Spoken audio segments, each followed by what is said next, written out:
శ్రీమాత్రే నమః. మిత్రులందరికీ శుభోదయం.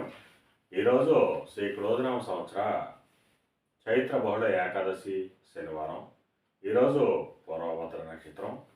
ఈరోజు మే 4, 2024 తేదీ శనివారం. ఈరోజు దుర్ముహూర్తం ఉదయం 7:18 వరకు ఉంది. వజ్రం తెల్లవారుజాముని 4:50 సూర్యోదయం వరకు కూడా వజ్రం ఇవ్వడం జరిగింది. ఈరోజు పంచాంగరీత్యా ఈ రకమైనటువంటి ఫలితాలు గోచరిస్తున్నాయి. అలాగే ఈరోజు నక్షత్రం అయినటువంటి పూర్వభద్ర నక్షత్రం ఎవరికి తారాబలం కుదురుతుందో మనం పరిశీలించినట్లయితే భరణి, రోహిణి, ఆరుద్ర, పుష్యమి, ఆశ్లేష, పొబ్బ, హస్త, స్వాతి, అనురాధ, జ్యేష్ఠ, పూర్వాషాఢ, శ్రవణం, శతతార, ఉత్తరాభద్ర, రేవతి.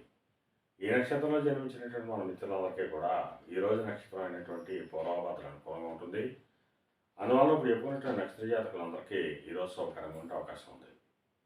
అలాగే ఈరోజు రాశి ఫలాలను మనం పరిశీలించినట్లయితే మేషరాశిలో జన్మించిన వాళ్ళకి ఈరోజు విశేషమైనటువంటి ధనలాభం కలిగే అవకాశం ఉంది. చేసేటువంటి వ్యాపారాల్లో లాభాలు ఆర్జిస్తారు. వృషభ రాశిలో జన్మించిన వాళ్ళకి ఈరోజు ధనాదాయం బాగుంటుంది. ఉద్యోగస్తులకి ప్రమోషన్లు కానీ ఇంక్రిమెంట్లు కానీ పడేటువంటి అవకాశం ఉంటుంది. నిరుద్యోగులకి ఉద్యోగ అవకాశాలు పెరిగేటువంటి అవకాశం ఉంటుంది. మిథున రాశిలో జన్మించిన వాళ్ళకి ఈరోజు పితృరాజధానికి సంబంధించిన శుభవార్తలు ఉంటారు. పితృవర్గీయులతో ఉన్నటువంటి విభేదాలు, విరోధాలు అన్నీ కూడా తొలగిపోయేటువంటి అవకాశం ఉంది.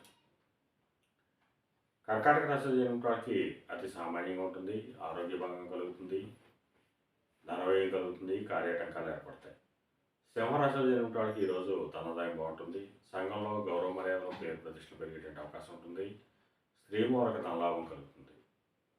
కన్యారాశిలో జన్మించిన వాళ్ళకి అంతర్గత బహిర్గత శత్రువుల వలన అనేక ఇబ్బందులు ఎదుర్కొనే అవకాశం ఉంది. అందువల్ల శత్రువుల పట్ల అప్రమత్తంగా ఉండవలసిందిగా తెలియజేయడం జరుగుతుంది. తులారాశిలో జన్మించిన వాళ్ళకి సంతానానికి సంబంధించిన శుభవార్తలు ఉంటారు. వారికి సంబంధించి తీసుకున్న నిర్ణయాలన్నీ కూడా ఈరోజు సఫలమయ్యేటువంటి అవకాశం ఉంది. వృశ్చిక రాశిలో జన్మించిన వాళ్ళకి ఈరోజు అతి సామాన్యంగా ఉంటుంది. ఆకస్మిక ప్రయాణాలు చేయవలసిన అవసరం ఉంటుంది. అటువంటి ప్రయాణాల్లో ప్రమాదాలు ఉంటాయి కాబట్టి తగిన జాగ్రత్తలు తీసుకోవాల్సిందిగా శాస్త్రీయ తెలియజేయడం జరుగుతుంది. ధనురాశిలో జన్మించిన వాళ్ళకి పరాక్రమంతోనేటువంటి ఆదాయ వనరులు ఏర్పడతాయి. చేసేటువంటి వృత్తి వ్యాపారాలు పురోగతిని సాధించేటువంటి అవకాశం ఉంటుంది. మకర రాశిలో జన్మించిన వాళ్ళకి ధనాదాయం చేకూరుతుంది. సమయానికి సొమ్ము లభించి కార్యాలు జయకరమయ్యేటువంటి అవకాశం ఉంటుంది. కుంభరాశిలో జన్మించిన వాళ్ళకి కొద్దిపాటి కార్యజయం కలుగుతుంది. మేన రాశిలో జన్మించిన వాళ్ళకి అతి సామాన్యంగా ఉంటుంది. ఆరోగ్య భంగం కలుగుతుంది. కార్యాటంకాలు ఏర్పడేటువంటి అవకాశం ఉంది. ఈరోజు ద్వాదశ రాశి యొక్క ఫలితాలు ఈ రకంగా తెలియజేయడం జరిగింది. అలాగే ఈరోజు సమస్త ఆయుధ వ్యాపార రంగంలో ఉన్న వాళ్ళకి కానీ, పాతీలు వ్యాపారం చేసిన వాళ్ళకి కానీ, బంగారు వర్తకులు కానీ, బంగారు ఆభరణం తయారు చేసిన వాళ్ళకి కానీ, శానిటరీ వర్తకులు కానీ, సిమెంట్ వర్తకులు కానీ ఈరోజు మిక్కిలి శుభదాయకంగా లాభదాయకంగా అవకాశం ఉంది. అలాగే ఈరోజు ఫైనాన్స్ రంగంలో ఉన్న వాళ్ళకి కానీ, బ్యాంకింగ్ రంగంలో ఉన్న వాళ్ళకి కానీ, మొదలైనటువంటి వస్తువులు కయ్యకరాలు చేసిన వాళ్ళకి కానీ మిక్కిలి శుభదాయకంగా లాభదాయకంగా అవకాశం ఉంది. ఈరోజు పంచాంగరీత్యా ఈ రకమైనటువంటి పద్ధతులు వచ్చేస్తున్నాయి. అలాగే ఈరోజు శనివారం, అందువలన ఆ పరమేశ్వరుణ్ణి ఆవు పాలతో అభిషేకించినట్లయితే సర్వశుభాలు కలుగుతాయని చెప్పి శాస్త్రీయ తెలియజేయడం జరుగుతుంది. అలాగే ఈరోజు అదృష్ట సంఖ్యలుగా 1, 4, 7, 9 తెలియజేయడం జరుగుతుంది. ఈ అదృష్ట సంఖ్యలు కంటే మన మిత్రులందరికీ కూడా ఈరోజు అంతా శుభకరంగా ఉండే అవకాశం ఉంది.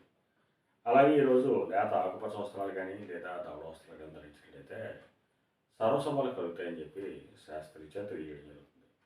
అలాగే మళ్ళీ రేపు శుభోదయం కార్యక్రమంలో మళ్ళీ కలుసుకుందాం. అంతవరకు మన మిత్రులందరికీ మరొకసారి శుభోదయం.